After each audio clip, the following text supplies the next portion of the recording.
Hello, everyone. Welcome to the Veterinary Life Coach Podcast. Today, I have a wonderful guest for you, all the way from the UK. So I hope our internet holds up well for us. This is Dr. Lennon Fu, and he is the founder of Amity Veterinary Care. He's a veterinary surgeon, business owner. He's a speaker, and he's the author of several books. One is My Vet for Real? And then Natural Power in his new book that is out now. It's called Vet for Life. Welcome to the podcast, Lennon. I'm so thrilled to have you. Thanks for inviting me, Julie. It's great to be here. Yeah, I'm really excited to have you on the podcast. So I always ask people, especially veterinarians on the podcast, to tell us their veterinary story.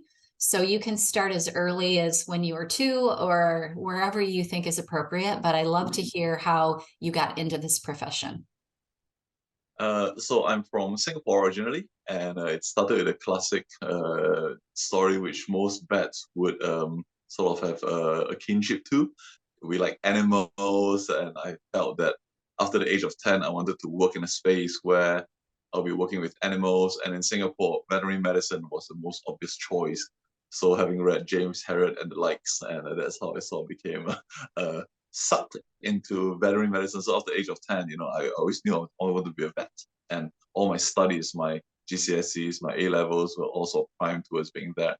And finally, I went to London to study to become a vet. And I qualified back in 2004. And since then, I started a vet practice, working as a mixed practice.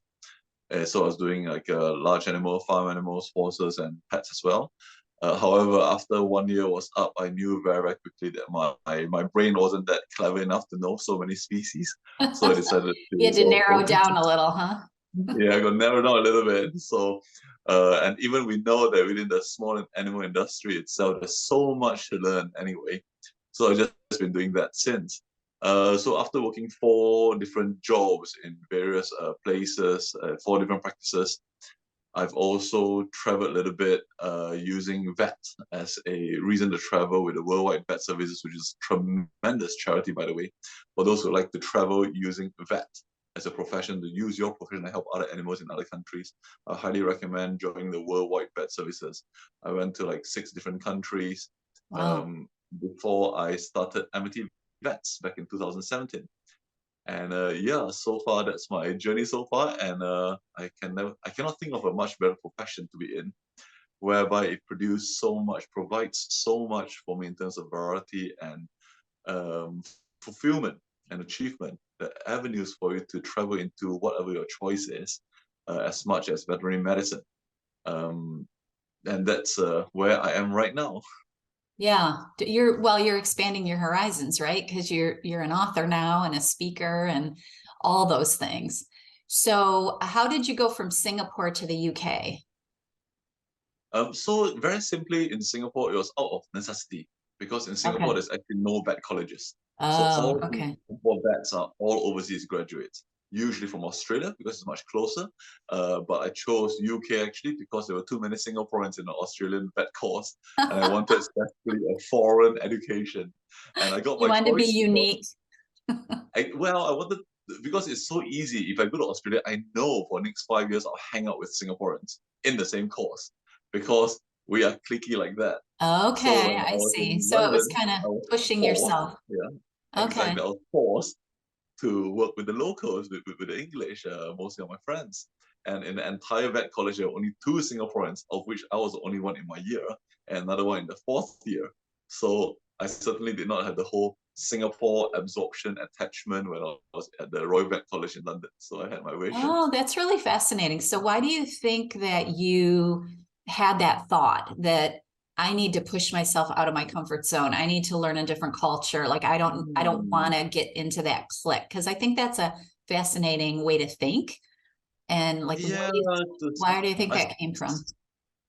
interesting. I suppose, I don't know. Good question. Maybe from young, I've always wanted to do something different. I was always the outlier. I was like, if everybody is going Nike, I must go Reebok, just Okay, out I of love that. principle. Everybody's Yeah. wearing like basketball shoes that's made from Nike or Reebok, I must go canvas. just out of principle. So Okay, so you were kind of a trendsetter. Yeah, I guess I have a little bit of that, but I'm not as adventurous. yeah, That's, I mean, that's a really good answer because it just means that you're trying to push the envelope, right? yeah, Yeah. absolutely. Pushing the envelope is certainly the way to go. You must Yeah. make sure the envelope is big enough. Yeah. To hold all of your interest, right? Yeah, sometimes We I try. wonder, like, if I have too many, like, I want to do all the things. And so Mm. sometimes I have a hard time focusing on the one thing, right? Yeah, that's what we call the SOS, the shiny object syndrome. Yes, So we have exactly. to try to avoid that. So I we try to focus definitely, on one yeah. thing before you start getting expertise. It's like I suppose, for example, when I was in being a vet, being a small animal vet, then I sort of dedicated a bit of time to working in a zoo as well because I Mm, enjoy my exotics. yes. Until I understood what it was like to be a zoo vet, which actually put me off being a zoo vet. Then after that, I did acupuncture, and I did that for quite some time before I expanded on to my next bit, which was I've always enjoyed exotics in general, but my next bit was keyhole surgery, laparoscopy. But Oh, just nice. yeah, it sounds as though I was doing a lot of things, but it's always one thing at a time. After you Okay. sort of get good at one, then you pick up a new hobby and do something Focus. different and Yeah. things like that. Exactly. Yeah. I think we need that. If not, it's very easy to get the whole SOS syndrome.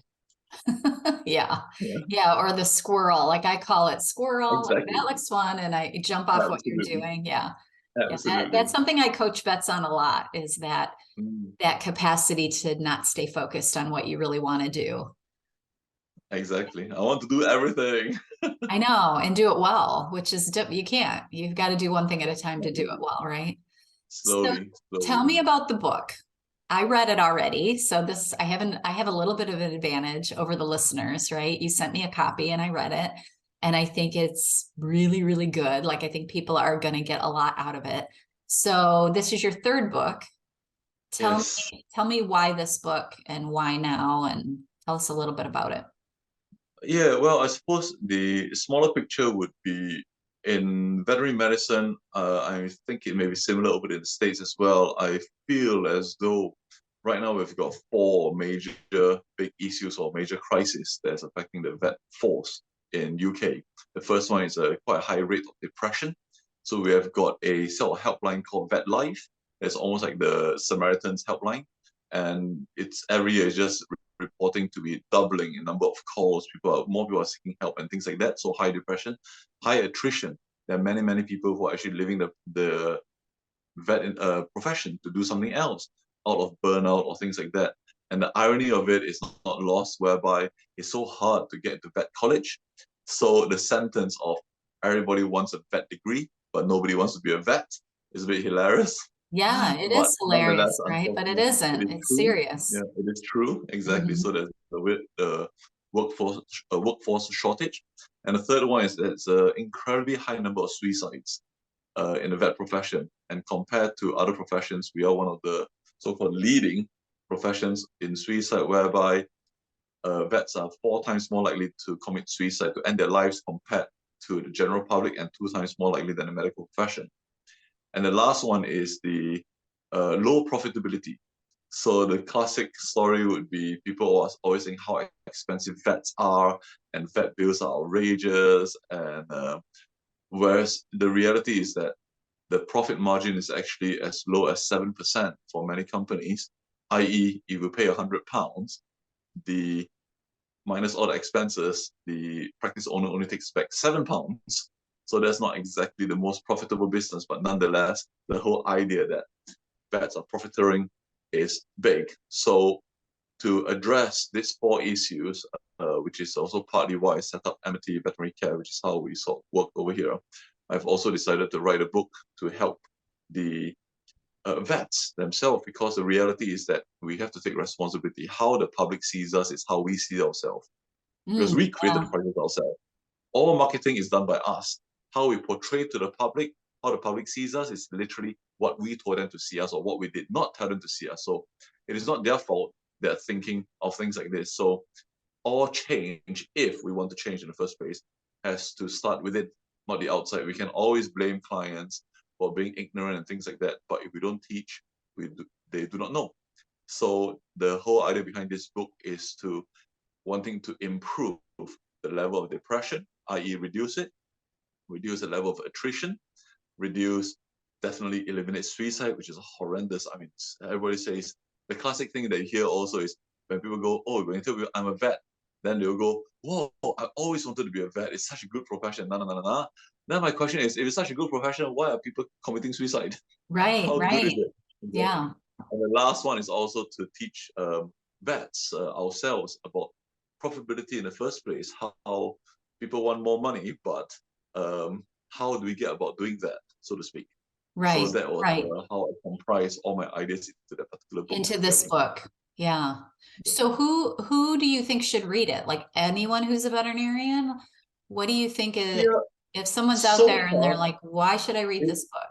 Who should read very, it? very, very, very good question. Very, very good question. So the reality behind it is there are 2 points to make about it. So from the reviews or the early feedback that I've gotten, and this has been given to a myriad of veterinary vets who are actually final year students, to fresh grads, to 10-year grads, to 20-year grads, and all of them pretty much agree that everybody should read it, and I agree especially too.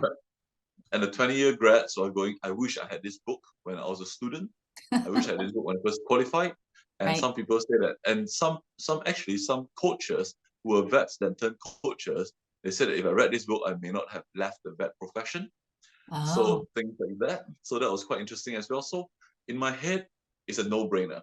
However, the second part to this is the fundamental rule of no pain, no sale. So I sort of asked myself, if someone gave me that book when I first qualified, would I have read it? Or would I even find any view of it? And the reality is that potentially not. Because when vets first qualify, they're so excited to be a vet anyway, they don't see all this high depression, high attrition, high suicide. That, I mean, certainly most people when they qualify is their thoughts will be, that will never happened to me because right, it was so right. cool, Yeah, isn't it? it's true. So without that initial pain, it's really hard to sell a solution. So Correct. ironically, even though this should be in the syllabus, it probably will not be, because teaching something to them that they do not even see the point of it at a point of time when there's so much clinical stuff to learn in vet college already, plus this, it may be a little bit not as important. I rather know how to give insulin to a cat than to learn how to negotiate my salary. I'd rather learn Right, how to right. repair a Yeah, cruise there's ship. different problems they're trying to solve. Exactly. Hmm. Exactly. So, Sure. the whole vet degree is already so jam-packed in the 5-6 years that any university does. It's so hard to add something inside there to say that this is actually pertinent to Right. longevity of something. It's just like trying to teach your kid about taxes. They have no idea. True. Yeah, they don't want They're to not learn about interested. finances or that kind of No, of course thing. They not. don't want to learn how to save So, money. They don't want to, yeah, you're yeah. right. Yeah, So that's the it's truth. tricky. So no pain, no sale. So it takes a certain degree of awareness that this may be helpful, then they will actually learn it. It's just like, can you imagine your 12-year-old or 10-year-old coming up to you, Mom, teach me about tax. Teach me about the 401, 401k. It's like, Yeah, whoa, okay, you're interested, I'll teach it to you. But most people, they won't. So hard to say. So if you ask me who should read it, I say everybody. Who everyone. will read Yeah. it? Yeah. Who will read it? 2%, maybe, if Yeah. even. Yeah. Well, I don't know. I might disagree with you there. I think more than 2% of the veterinarians would benefit Excellent. from it. So if we can I get agree. them to read it, or at Exactly. least, try to read it, I think it would be amazing because, that's why I started doing what I do, because I see the same issues here in the United States. We've got the same, attrition and the suicide and all of that. And that's what we're trying to change. That's our mission, right? And a lot of the tools in the book that you give them will help with the way they think about their life, the way they think about their job, the way they make money, that kind of thing. So, how about advice for those people that you say the book is going to touch more often than the new students, right? The people that are feeling burned out, the people that are feeling overwhelmed by their career, the people that haven't quite left yet, but we're mm, trying to keep in the mm, profession. Like, do you have mm. some, one or two like little bullet pieces of advice that you can give those people that are struggling right now? Yeah, a few really. One is that I think you really have to remember your passion, why you became a vet in the first place, and actually how resilient you actually are to actually become a vet. And that is what people sometimes forget because they love the profession, but they can't stand the job. That's the Mm, thing. So don't be afraid to look outside that because the job which you're having that is causing you to burn out may not be the job for you. However, there may be somebody else that can value you better with the terms that you're wanting to have and things like that. And certainly, living the profession does not help the profession at all. You just become another statistic.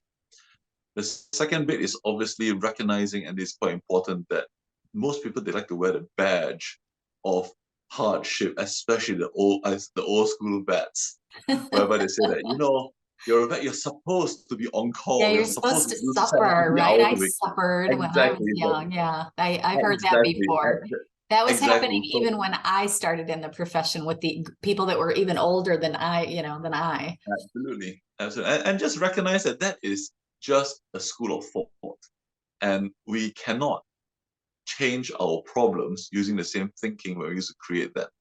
Yes. So it is changing your mindset. It's changing and reframing it, and don't take those words as gospel and think you're not a good vet or you're not cut out to be a vet because you can't take the 70-hour week or you can't do the on calls and you are exhausted because you keep waking up in the middle of the night thinking about a case that you have or an animal that you're thinking, did I do the stitch properly? Is it going to bleed out? Or the phone calls that you get in the middle of the night when you're on call. Just because you get all those worries doesn't mean that you're not cut out to be a vet. Right, There are a right. lot of Yeah, ways to be a vet. There yeah, are I try a to lot of tell ways to be a people vet. that it's like just because you feel all these feelings that are negative Mhm. doesn't mean you're the only one. Like we all have experienced that. I can remember Exactly. when I was younger and we didn't have emergency clinics to do overnight care. Like I Mhm. would be getting ready to go to bed and I'd be like, you know what? I can't go to sleep unless I check on this pet. And it was before the days of like video cameras and stuff. So I would have to literally get in my car, drive to the hospital, look at that dog in the cage. Okay, she's not Mhm. bleeding to death. She's fine. She's just sleeping, She wags Mhm. her tail and looks at me. And then I could go home and go to sleep. It's like we all have Mhm. those worries, but we Yep. just have to learn to, accept them and deal with them and, Yep. get some constructive ways not to make them drive you crazy, so you're Absolutely. not up in the Absolutely. middle of the night driving to the hospital like I was. No, no, and I think one big thing which vets all lack, and due to design, is the 5 years in vet college. We literally almost learn 98%, 90% of clinical stuff, and Right. nobody really teaches you all the non-clinical stuff, how to take care of yourself, how to reframe yourself, and things like that. Which is very specifically why I wrote that book. Really, it's all the critical non-essentials that is needed to actually have a sustainable vet career and not just graduate and burn out within the first 5 years, 10 years, Yeah. 20 years. Yeah, There is life a way to skills. actually They don't teach us exactly. that. They don't teach us the communication. They don't teach us Yeah, how to take care of ourselves, how to set boundaries. Like that's all the kind of stuff that we're trying to teach, right? exactly. And just Yeah. know that once you're qualified to be a vet, it takes a lot to be a vet. First of all, to actually get into college in the first place, you have already cut above so many people to get into Right, college. right. It's Like only you're an so elite group, right? exactly. Then after that, to actually finish your vet college, that also Get takes huge out in amount of one determination. piece. The money, the finance, the time spent, the amount invested, and when you became a vet, what is all that for? And others, you love what you do, and if maybe it's just the way you're doing it or the job that you're having is not supportive enough, doesn't mean you're a bad vet. It just means that maybe you need to look elsewhere to find the job that supports what you want to do as a vet. Yeah, So you haven't you found are the right enough. hospital, you haven't found the right career Exactly. path, the right Yeah, species, maybe like you're an exotic. exactly. I love Exactly. exotics. I talked to a fish Yeah. vet one time on the podcast, and she just all she does is fish. And it was fascinating. Yeah. Amazing. Exactly. Yeah. So yeah, there is so much scope in your vet degree that you can explore in clinical, even in non-clinical roles as well, but mainly in clinical, there's huge amount of niche that maybe you like to do surgery only, maybe you like to consult only. The point being is that it wasn't easy to become a vet. So, without the holding on to forever thing, which we have to give up when we know we should give up, but don't just feel as though due to sort of a normalization of what a vet should do and you don't fit into that mold. Well, maybe you are the modern mold, maybe you are the future. Without a doubt, every action that you take would be part of how the vet profession is going to be molded in future. Yeah, that's what I was And just going to ask you. It's fascinating because that question popped into my head is what can we do as a profession to try to move this ball forward? And obviously you're writing a book, or you wrote several books, but this book that's out now, we're coaching. Like, what can we do as an overall profession to keep moving this movement forward, that we're going to take care of ourselves, and we're not gonna cave to this profession? Yeah, so I think the first one, which is not even a professional thing, is a personal thing really. It's first of all, we must take huge, extreme personal responsibility. Until we take the responsibility that we caused this problem ourselves, we will not be in a position to solve it. Because if we keep blaming other people, like the public, the cost of medicine, the cost of implants, for surgery, the public standards expectation is too high. Long and short of it, if we start pointing the fingers out, we forget that every time we do that, 3 fingers are pointing back at us. So until we take personal responsibility that, okay, we created this, how can we solve this? It is very, very hard to affect change when we keep blaming outside. So that's the first thing. The second thing is to really, really understand the whole concept of what Einstein said. We cannot solve our problems using the same thinking we used to create them, and challenge our own thinking. What self-limiting beliefs have we got that is holding everybody back, including ourselves and the profession? But all this sort of legislation change, or the Surgeons Act, it comes from the much upper echelons of the bigger organization, like for in US would be the NAVAC, the NAVC. In Right. UK will be the BBA and the BSABA, things like this. It all starts up there. But the one huge issue is that, unfortunately, they're all made of vets. So if they're made of vets, they think like a vet, then Right. if they haven't made that change yet, then it's very, very hard to change. And the last little skill, because it's like, how do they change legislation if they're thinking like a vet? They still Right. haven't come out of it yet, so to speak. Right. So their beliefs are still limiting them. And I suppose the last one is embracing the whole idea of, as an individual, we have to learn how to learn, unlearn, and relearn very, very fast. And the thing is that there's a lot of, it's always been done this way, and Yeah. therefore it must be right. Yeah. So unless that thinking changes, we cannot change the results, because that thinking has resulted in statistics today. Right. Unless that thinking change, unless you do something different, it's not going to change anything. So it is a lot of big steps, really, unfortunately. However, I'm a big firm believer that one person can change, because if you start acting within yourself, you start changing. Over time, that's how change has been affected, whether you're in a leadership role or whether you're in a high echelon or not. How you portray as a vet yourself, every single interaction you have with a customer changes that particular individual's portrayal of how they view veterinary medicine. Yes. Yeah. And the people around you. Yeah. So even if you're not a leader and you're just, a veterinarian in a practice that you don't own, there are Yep. ways to influence the rest of the people around you just by changing yourself. Yeah. I've seen that a lot. Yeah. And it's very, very difficult, because the change is difficult. Like what I mentioned in the beginning, People no fear pain, change, right? yeah, no pain, no sale. No pain, no sale. So yes, there is pain, but it's still not dramatic enough for people to say that, okay, this has to stop. So yeah, people are saying, but it's one thing knowing what to do, it's another thing doing what you know. Right. And not Right. many people do that. Yeah. Do you think that on some level it has to do with the fact that veterinarians feel helpless to the financial end of it? Because I kind of want to talk a little bit about the finances, because you talk about that in your book. And I think that's super important. Like that's something that I'm passionate about too, is just money and, Yep. financial freedom and getting to that point as a veterinarian. And I think it can be done. I see lots of people that have done it. But do you think that that holds us back, or is that a whole different subject? So certainly the fact that the member public is portraying veterinary medicine as expensive comes back down to how we view ourselves. How they view us is how we view ourselves. So the question is, how do we view ourselves? And that is people's relationship with money. And most people, including vets and doctors, the reality is that their relationship with money is not very good. It's not very healthy. Yeah. So with that in mind, like many vets, how many vets do you know that say, "Oh, I'm just a vet. I deal with the medical side. The money is not my problem." Yeah, and Sometimes, it's like that one exactly. I'll leave it to it's going to be this much, but I'm just interested in helping your animal. Nothing about the money. Until we take responsibility of saying that actually, I want to discuss with the money up front.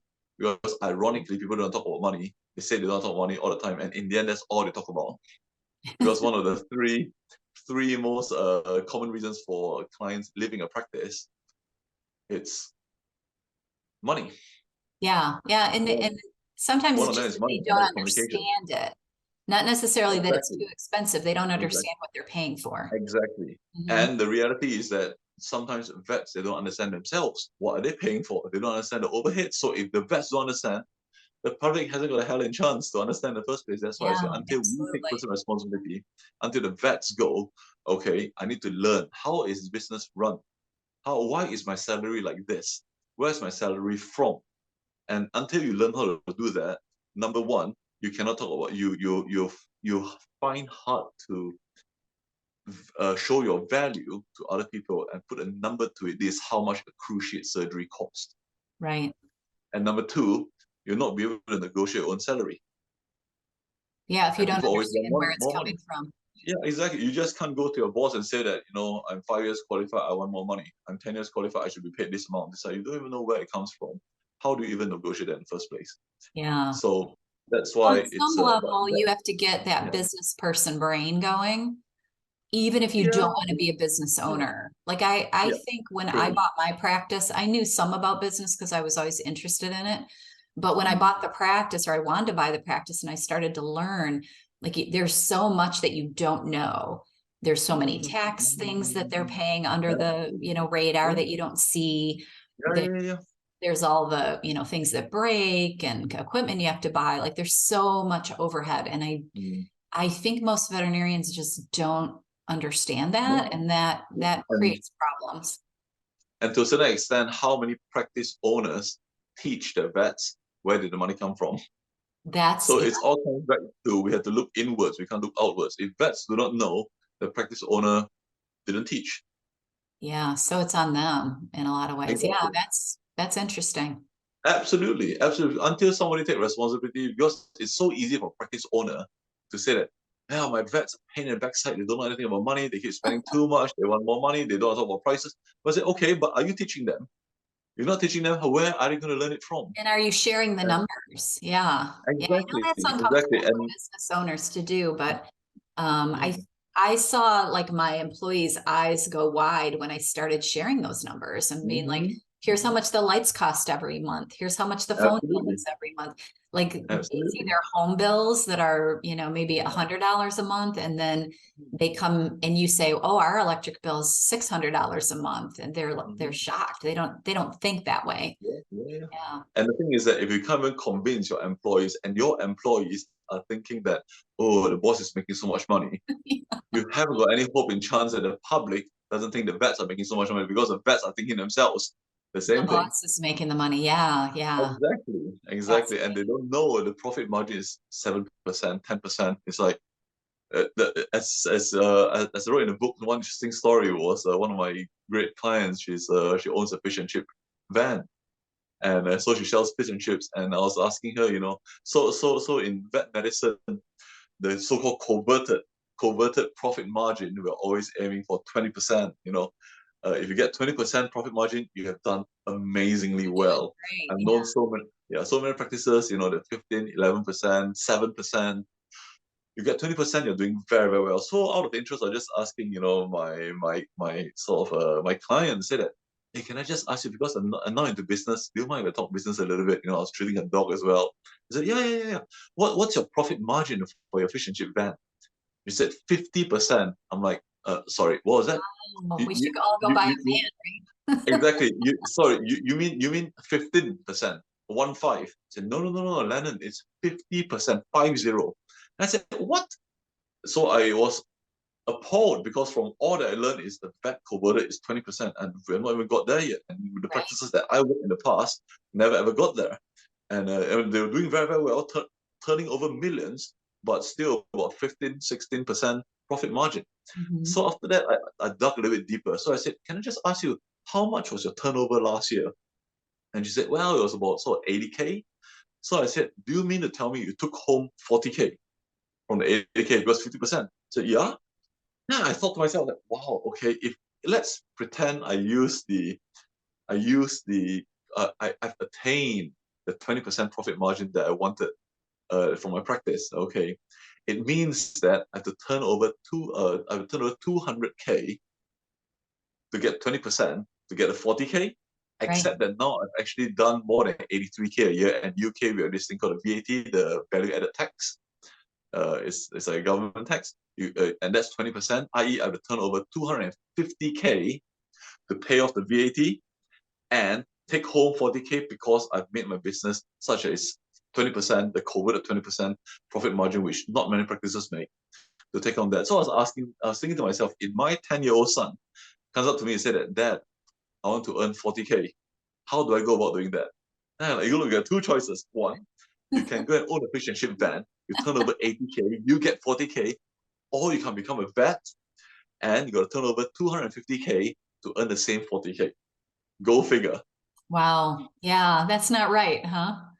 Exactly. Well, in the end, just to Well, and understand, it's not you how can much see money you where make, there it's how much, some of the yeah. overhead in a fish and chip van, you don't need as many employees. Like there's a lot of differences, No, but also no, it's fascinating because it kind absolutely. of makes you start to think differently. It's like, why don't we charge more? And I Yeah. think we're always worried about the clients, harping and crying foul. And like you said, we've got to teach them that it's different. Well, when somebody, I think it's the whole idea is the same again of what the vets themselves, their relationship with money themselves. If they cannot convince themselves that what they're charging is fair, then there's no hope in hell that they can convince the client as well. Right. And when somebody says, and they must understand that when somebody says that is too expensive, what they really, really mean is, I don't see the value. Right. Right. Because They're people just not used to pay, they yeah, want to spend their money somewhere else. Like they will spend that exact same amount of money on something stupid like a television or a piece of furniture. absolutely, Like you can, if you go to buy a couch or something, it's you plunk down $1,000 or exactly, more, and they don't yeah, think twice about that. But if you yeah, ask them to spend $200 on their dog, yeah. then it's a different story. They just haven't been trained. Yeah, well, to a certain extent, train is one thing, or have been short, because when I say what they really mean is, they don't mean it's too expensive, because it's not too expensive. They can spend the money. Okay, what they see is, I don't see the value. It's not their fault. It's Right. our fault Because for we not didn't teach showing them them. the value. Right. So So what's our your communication, great. do you have some specific things that we can do in practice today? Let's say I go to work tomorrow and I want to teach my clients and my people that I work with how much more valuable our services are than we think they are. Do you have like specifics that people can start? First of all, is learning the finances, right? You got to learn Yep, what's yep, really yep. costing. But what are the other things that you would recommend? So one thing which I wrote quite vastly in the book is this particular chapter called Embracing Humanity Through Veterinary Medicine. So I'm a big firm believer that yes, we are vets, but if you are being a vet because you like animals and not human, you are certainly not in the right profession, and nor would you be any credit to the profession, because Right. we do treat humans all the time. And I've always Well, said, if I you, would argue that that's who we treat more yeah, than exactly, anything. Like that exactly, human exactly. animal bond is what we're working for. Exactly. So if you like animals, get a pet. If you like animals, get two pets. Don't be a vet. You like people and you like animals, then you be a vet, so to speak. So what we sort of what we've realized or understand, like what we practice in our practice over here, is that we understand that we must be embracing humanity through veterinary medicine. Yes, you're helping the animal, but you're also really helping the pet guardian. And unless you really truly help the pet guardian, you cannot charge more. If your treatment is like any other vet, then you can only charge what any other vet charge, because that is the only value you're providing. However, if you want to charge more, what it really means is, if I want to charge, so standard sort of standard vet consult is between 30 to 40 pounds, maybe 50 pounds. Okay. If I want to charge £100, what it really means is I have to develop I have to give £100 worth of value, of which that client perceive as value, not what I perceive as value, is what that client perceive as value. Okay. So this really comes down to what one thing which we classically teach is, you must understand why is the client here in the first place, and what pain has brought them here. Back to the whole adage of no pain, no sale. Okay. Right. What level pain are you sorting out? The guardian coming with the lame dog. The lameness of the dog, that's just level 1 pain. You gotta dig down to level 3. Okay, so level 1 pain is my dog is lame. Okay, most vets they stop there. They examine the dog, do some X-rays, it's a cruciate, sorted, end of story, and they think they've done the whole job. Okay, and that's just level 1 pain. That's why they can't charge any more than that. The level 2 pain is, you got to dig deeper. How is this affecting the pet guardian? Maybe the whole lifestyle is disrupted because they're not able to go out for a walk. Whereas usually that's so it's more than just a lameness, it's their whole lifestyle turned upside down. Okay. And maybe level 3 pain is what's the guardian thinking? Maybe they're thinking that maybe they're feeling guilty. Maybe they think they caused it. Oh, yeah. Okay. When you start digging down there and you can provide assurance and comfort to the pet guardian that, look, it's nothing to do with you at all, then you can see the relief in their face. If there are those pet guardians go, okay, luckily it's not for me. Luckily I didn't cause this. That was what's stressing, not the lameness. The lameness was just level 1 pain. What was my stressing me out is, I thought I Why did caused it. this happen? Okay. Yeah, that kind of. Exactly. All those sort of things, okay, which if the vet goes into that, then you solve bigger problems than just the lameness. Then you're able to charge more, because if they are the right client that perceives the value, if they're that sort of client. So it's very challenging for me to just give a prescript like this, because not everybody do the same. So one Right. thing which we do in our practice quite a lot is, you have to get the right audience. Focus on a few and not the many. And that is Yeah. very Yeah. So counterintuitive. get your right clients. Exactly. Yeah. Until you get the right client, you cannot give the right treatment. I always liken getting your clients is just like dating. You don't date anybody. You don't need to date them all, right? Exactly. So typically, for vets, when they get clients, it's, oh, you got a dog. I'm a good vet. You must be my client. Okay. Right. It's so hard for them to say, just because you got a dog doesn't make you my client. Okay. Right. It depends what you're looking for. Okay. Mm-hmm. You're looking for cheap and cheerful, and I'm a cheap and cheerful vet, then fine, you're my client. If you're looking for sophisticated, one's going to spend more time with you and explain everything to you. My consults are half an hour long, and I charge double the price. You're looking for that. And if I'm a cheap and cheerful vet, I'm probably not your client. Right. Okay. And the thing is that most vets, they don't have this sort of concept in the first place. It's almost like, if I'm single, I'll date any women, and hopefully some of them become good. It doesn't work that way, No, isn't it? not how But you yet, do it, right? yet that's how we do it with picking our clients. We'll pick all the clients, and there's some good and some bad. Whereas if we would adhere to picking clients like how we would date, i.e., I know what I want, I know my standards, I'll pick those people who fits with my values, and we go dating and take it from there, you'll find a very different face in Yeah. And how how much you bring people. happier would you be if all your clients Exactly. meshed with you in the way that you meshed Exactly. with people that you chose as friends Exactly. or, Exactly. significant others? Yeah. I think, Exactly. there's a big misconception in vet med is that we have to do it all. because if we don't, the pets are going to suffer, and then that is somehow our responsibility. Exactly. And I really Exactly. try to tell clients, it's like, or my veterinary clients, it's like, you cannot be responsible for all the pets in the world. And you Exactly. cannot be responsible for the client's decisions. Like if you diagnose something and you tell them how to fix it and they pay you for that service, then if they don't give the medication or they don't follow up, that's not on you. Like you can feel bad that the pet's not getting proper care, but to Yep. take that all in, I think that's really part of our overwhelm and our burnout and our stress, is that Yep. we're always thinking that we're supposed to solve the problems of the world, and you just can't. It's just not possible. And so you do have to focus on those ones that you are helping and can help and that want your help. So absolutely, Julia, I totally agree with you. So before I qualified, during vet college and the first 2 years after I qualified, my reason for being a vet, for going to work or going to study, is that I want to save all the animals in the world.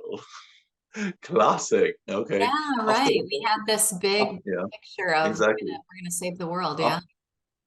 yeah, after the first 2 years, I rapidly found out that no, if I continue using this as my thought process, I will not survive in this career, because we know, and you and I both know, and vets who are listening will know this. There are some pets with their guardians. The best thing for the pet is to change the guardian. Yeah. And You we are don't have not helping the pet. that legal right, right? In most cases. Exactly. You're not helping the pet. So I had to change and modify my mission statement to myself a little bit more, to such that my job as a vet is to improve the bond between the pet and its guardian. And to Mm, do so, I need to understand my guardian very, very well, which goes into human psychology and everything that they do not teach in vet college. yes. Because another thing that a vet taught me once is, you lose the guardian, you lose the pet. If you Yeah, cannot convince the guardian absolutely. to give the medication, like you said, you Mm, lose a pet. You might as well just put it to sleep, almost, yeah, because they've lost a guardian. They're going to mistreat the pet anyway. They're not going to treat it properly. The pet is going to suffer under their care. So right. it's so important to get your human um, communication sorted out, because the vet medicine, it's like cats with diabetes, it's insulin.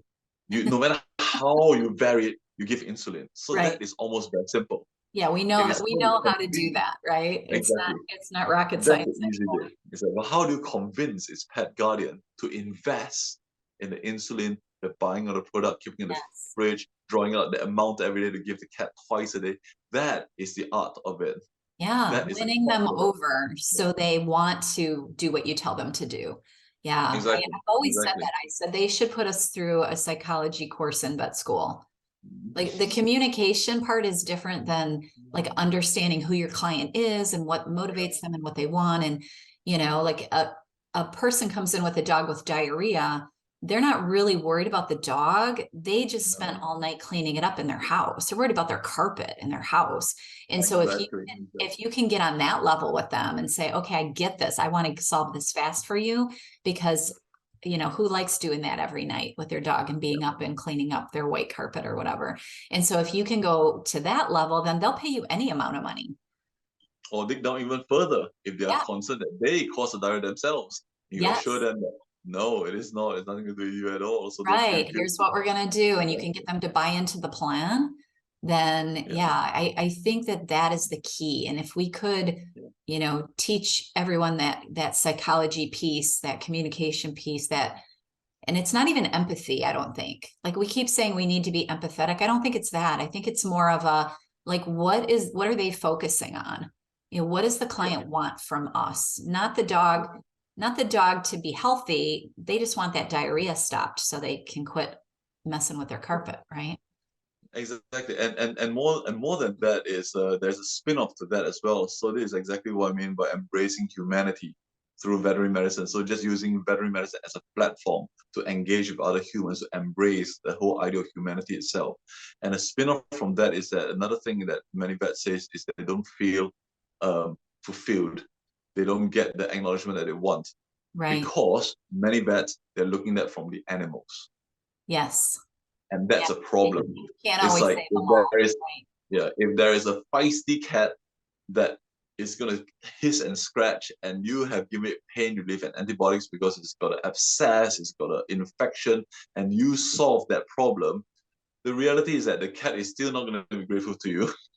So if you're No. looking for gratitude, if you're looking for gratitude from the cat, and you base your level of amount of satisfaction from the gratitude from the cat, you may be very, very disappointed. However, if you have helped the client, the human behind, the client is more likely to be grateful for you. And if you're deriving your pleasure, satisfaction from helping that client, not the cat. Yes, you help the cat, but the cat's not going to be grateful to you. From Right. the client, you're at a much higher chance of feeling that you're actually making a difference. Right. Because the cat that still hissed at you after you treated it, you will not get the feeling that it made a difference. You may think so, but the cat doesn't think so. Right. So why are you touching me? So is that derivation of satisfaction from the job as well, that if it's like, well, quoting unquoting from Patch Adams, from with Robin Williams, really, you Yes. treat the patient, okay, you win or lose. You treat its guardian, you always win. Yeah. Yeah. And that's so true. And it even goes back to helping you not be so negative about the profession. Exactly. Yeah. And Exactly. Exactly. not expecting every person to be alike, not expecting every person to get on board. Like you said, choosing the people that want your help and need your And help. that is one huge mind shift that not many vets can make it, because it's like, well, I'm a vet, I must take care of all the animals in the world. It's like, not necessarily true. It's not your fault that they had the animal. It's not your fault that they are such guardians. And if you start picking your customers, those that have, that is fulfilling for you, and you and very, very gratefully and gently and tactfully, you just simply tell them, look, I'm not looking for a one-off transaction. I'm looking for a lifelong relationship, just like what you do with a partner. Okay. Right. And Right. maybe we're not a good fit. I will recommend you another vet that's of a better fit for you. I just want to make sure that you get the vet that you want the most. Because knowing your core values and our core values, yeah, we may transact right now, but 6 months down the road, we'll probably fall out. So I'm wanting to avoid that for you. So to make sure that you get the vet that you want, that you require. Right. Well, and then So, the transactions become more of a collaboration. Like yeah. I experience a lot of veterinarians almost like fighting with their clients because they Mm. want to treat the pet one way and the client doesn't want to treat them that way. Like they can't give them this medication, or they don't agree with, whatever you're offering to them. And so if you can somehow agree with them and get on the same page with them and create like a collaborative, well, let's try that. Like I've said that to clients before. Well, I don't want to do blood work and I don't want to, I don't have the money, blah, blah, blah. And can we just try something? And I'd be like, well, okay, well, we can try antibiotics and ear cleaning or like whatever you say. But if he's not better in 3 days, you have to bring him back. Like this is how you collaborate. And if the client's happy with that arrangement, then they'll be back in 3 days when the pet isn't better. And then they might do what you originally thought they should do. And if you can keep from getting angry about that and make that okay, the Yeah. collaboration, then you will Mm. you will have that kind of relationship with those clients. I think you're absolutely right, and I think it's making the clients be responsible for their own pet as well. To say that, look, listen, I'm the vet, but that's your pet. You have to make the choices. Every choice has its pros and cons.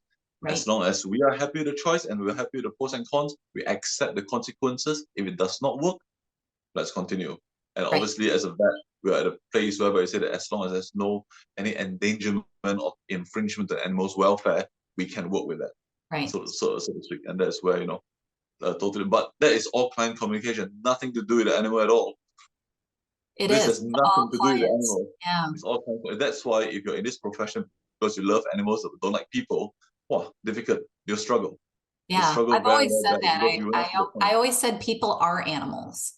So if you can think that way, like that client is an animal. So Yeah, you're also treating them because it's very, they very true. are, right? They're just Very, animals very true. who talk Very, back. very true. Yeah, Yeah. it is So interesting. what have I not asked you that you think we should talk about so we don't get too long? I don't want to keep you too long, but is there something that we haven't talked about that you think is important that we should?